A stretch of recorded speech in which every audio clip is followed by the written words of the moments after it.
হঠাৎ মানিক মিয়া কেন বাড়ি ছাড়লেন? ভাই আমি 5টা বছর পর বাংলাদেশে ব্যাক করলাম, মা বাবার সাথে চলাফেরা করবো। আমার এখন বর্তমান এইরকম একটা অবস্থা যে ফেরারি আসামি যেরকম ওই রকম ফেরারি আসামির মতন আমি চলাফেরা করতেছি, বিভিন্ন জায়গায় পাগলের মতন দৌড়াদৌড়ি করতেছি। ভাই আমি শান্তি পাইতাছি না বাংলাদেশে আসা। আসসালামু আলাইকুম, আশা করি আপনারা সবাই ভালো আছেন, আমিও ভালো আছি আপনাদের দোয়ায়। তো আসলে প্রবাস থেকে আমি আসলাম 5টা বছর পর।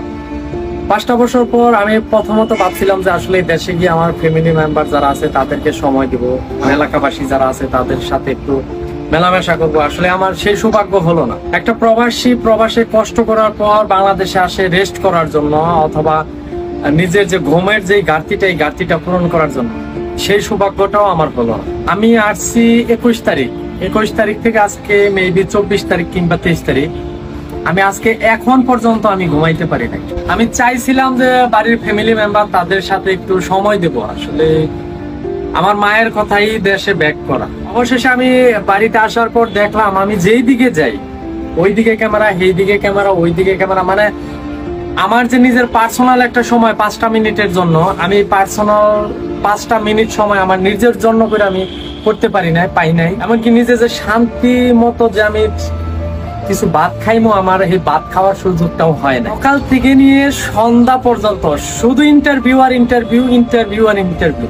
মানে ইন্টারভিউ দিতে দিতে দিতে দিতে মনে হয় আমি একটা চিড়িয়াখানার পশুর মতন হয়ে গেছি।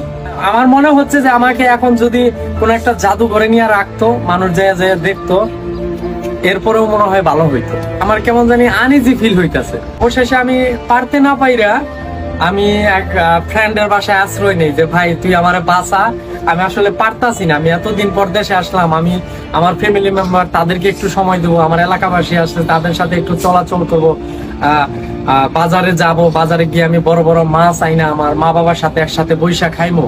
আসলে আমি এটা পারতাছি না ভাই, আমার সাথে কেন এমনটা হইতেছে? আপনারা সবাই আমাকে একটু নিজের করে একটু পার্সোনাল সময় আমাকে দেওয়ার চেষ্টা করেন। আপনারা তো চাইলে আমি আসার 15 দিন পরও আসতে পারেন। আমি এয়ারপোর্টে শান্তি পাই না, আমি এলাকায় শান্তি পাই না, কোনো জায়গায় শান্তি পাই না। ভাই আমি তো একটু শান্তি নেওয়ার জন্যই, শান্তিটারে উপভোগ করার জন্যই তো আমি দেশে চলে আসলাম।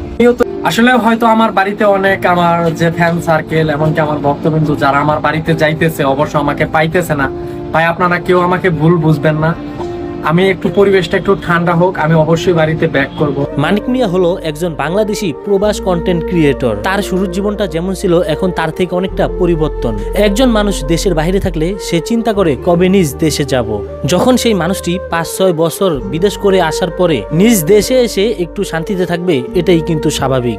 কিন্তু মানিক মিয়ার সাথে সব হয়েছে উল্টো। সে তার মায়ের স্বপ্ন পূরণ করার জন্য 48 লক্ষ টাকা দিয়ে বাড়ি করে, তার মায়ের স্বপ্নটা পূরণ করে। মায়ের কথায় নিজ দেশে নিজ বাড়িতে এসেছে। এখন সেই বাড়িতেও তিনি শান্তিতে নেই। কিছু হলুদ সাংবাদিক এবং কিছু নিউজ কন্টেন্ট ক্রিয়েটরের কারণে তার নিজ বাড়ি ছাড়তে হলো। আপনাদের কাছে এই পুরো বিষয়টা শুনে কি মনে হয়েছে? আপনারা একটু আপনাদের মূল্যবান মতামত কমেন্ট লিস্টে কমেন্ট করে জানাবেন।